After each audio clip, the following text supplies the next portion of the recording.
Hello, Dr. McCarran. With this slideshow, I'd like to show how I'm going to apply the course to high school social studies and ESL.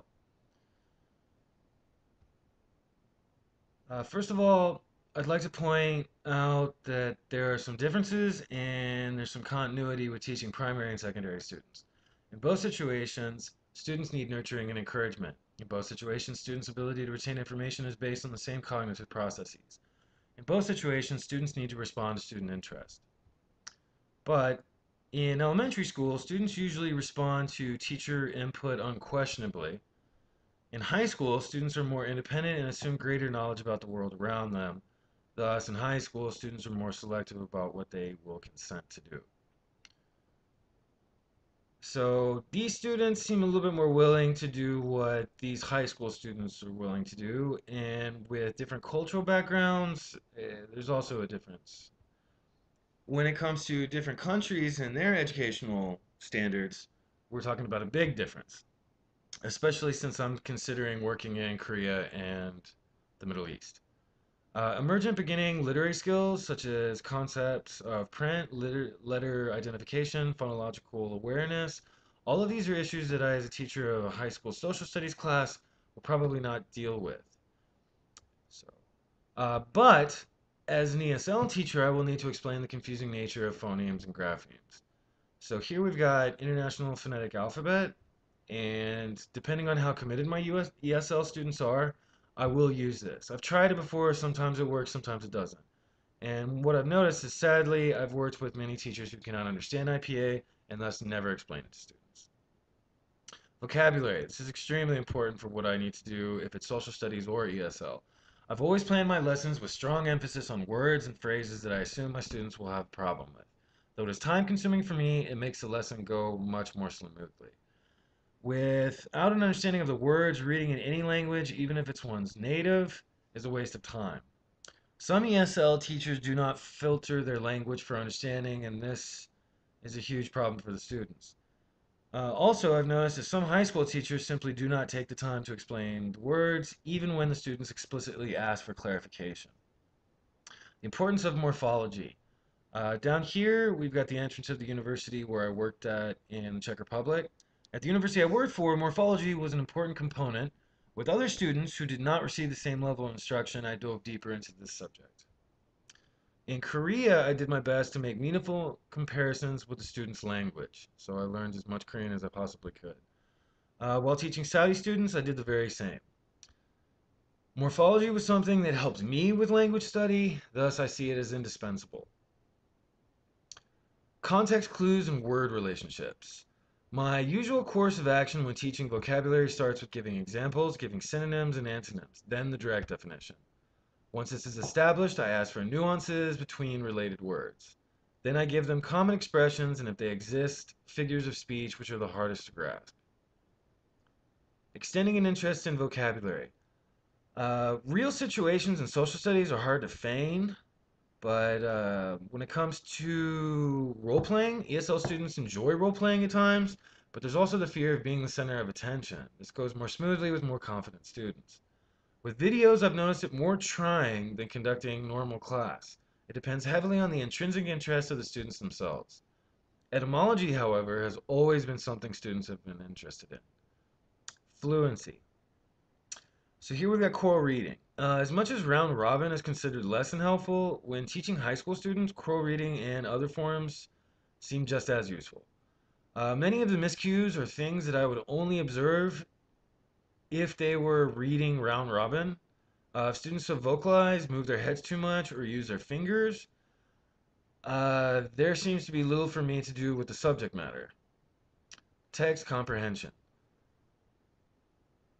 So, what I found most useful from this course is I've been introduced to strategies such as anticipation guides, KWL, LGLP, probable passages, requests, DRTA, and others.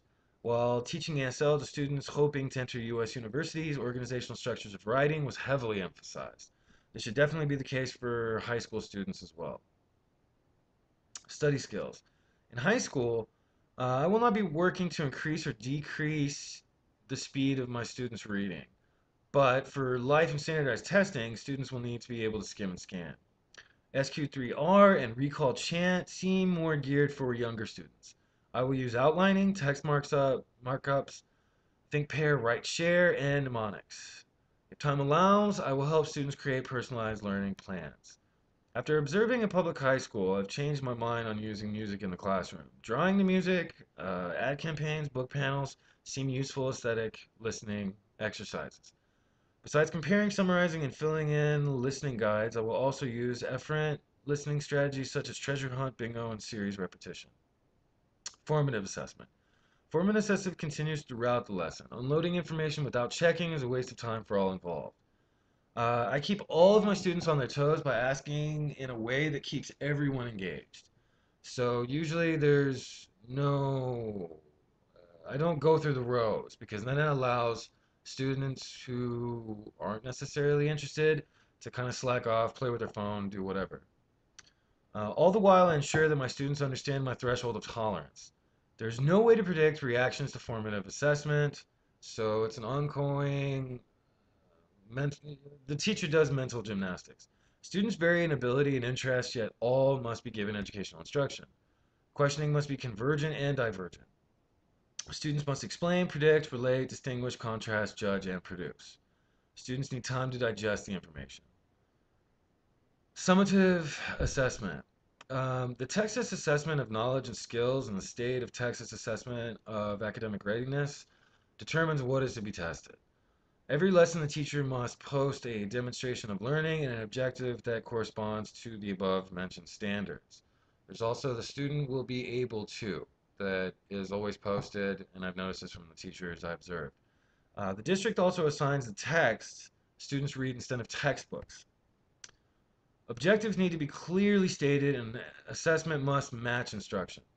How to test is an interesting part of pedagogy. The problem is that school districts and state education boards determine that and do not really ask for suggestions from teachers. As a teacher, I must conform to these standards. Performance assessment. Since the board determines what is done in the classroom, performance assessment will also conform to these directives. Performances can be measured with checklists, rating scales, and rubrics. Portfolios are a great way for students to see their progress. If time allows for it, I will definitely do this. Criteria must be valid, reliable, and not ambiguous in wording. So even here, meets regularly with each team member to review performance. Does that mean twice a week? Does it mean once a week? Does it mean once a month? So I think whenever you use these rubrics, they need to be extremely specific. Okay, the effective area. We've got a kid, we've got a student here smiling, which is a great way to conduct a classroom. Teachers are given the responsibility of instructing students. They're also given the responsibility of surrogate parents.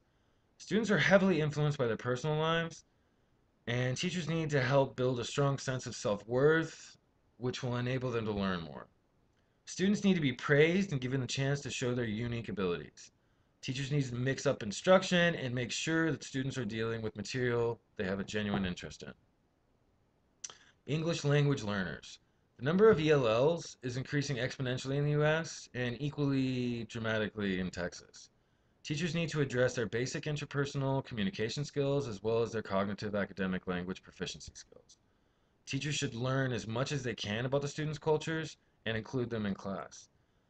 When instructing ELLs, teachers need to give students time to translate and extra gestures while giving instructions. Teachers must consider students' varying educational backgrounds. It depends. Some have good educational backgrounds in their home country, some don't have much at all. Teaching ELLs. Teaching ELLs necessitates nearly constant contact with parents to build a solid foundation. So, also, ELLs need supplementary material that will help them digest the information they're responsible for. Students should be able to use dictionaries, and teachers should make sure there are plenty of mental organizers to help ELLs understand. Thank you for listening.